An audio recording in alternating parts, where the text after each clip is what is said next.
Personally, I think Dr. Rabiu Kwankwaso deserves commendations instead of the backlash that I have seen a lot of people uh, kind of put out there. Some people have analyzed his statement and a decision to now to accept what do you call it, a VP slot under P2B.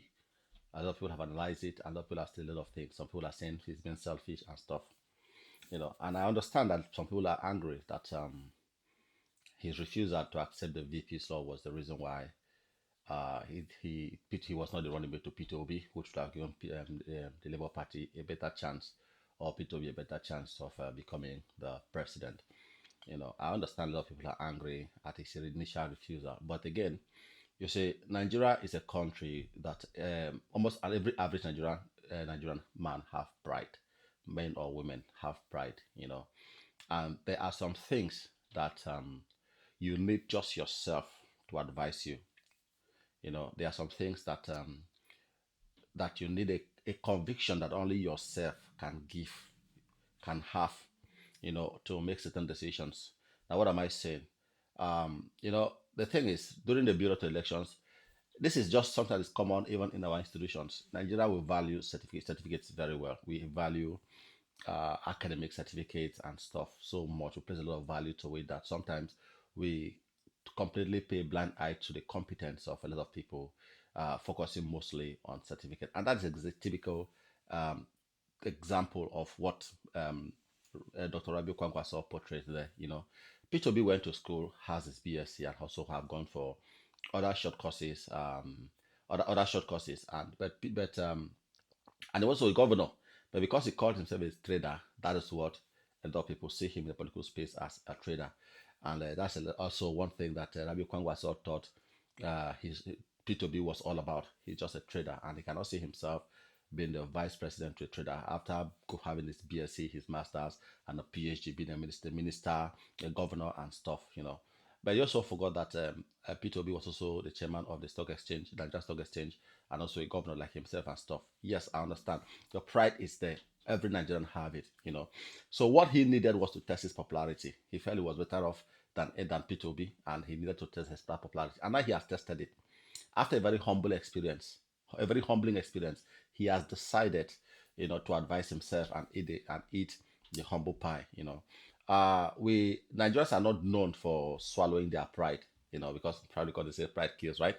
And they are not known to swallow their pride. Some of them want to die with it.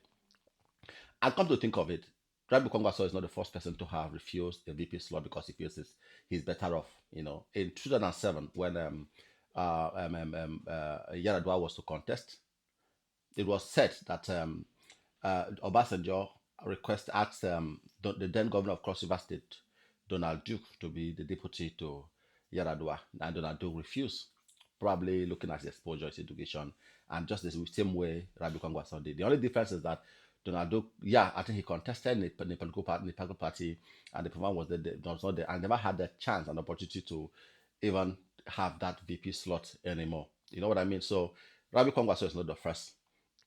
P2B himself also refused to be a VP in 2023, of course, because he believes in what he believes in and is competent and stuff.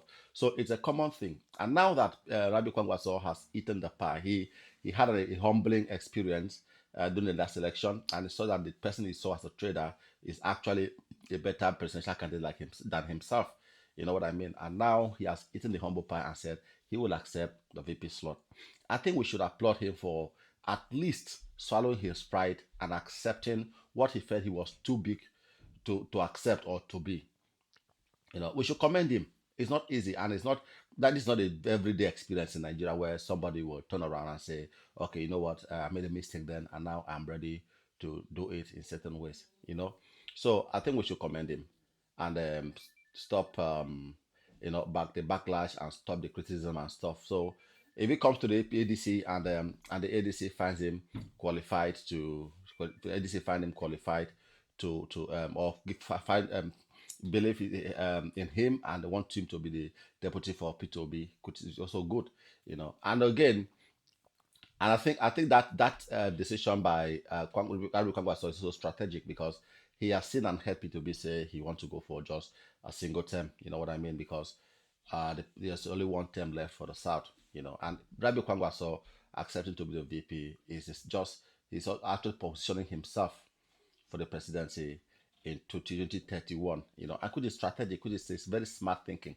So instead of a lot of people are kind of condemning him and saying a lot of things, I think we should applaud his political calculation and also his well, I don't want to use the word humility, but the fact that he was able to own up to his mistake, accept it, and swallow his pride, which is not very common among Nigerian politicians. That's my thinking.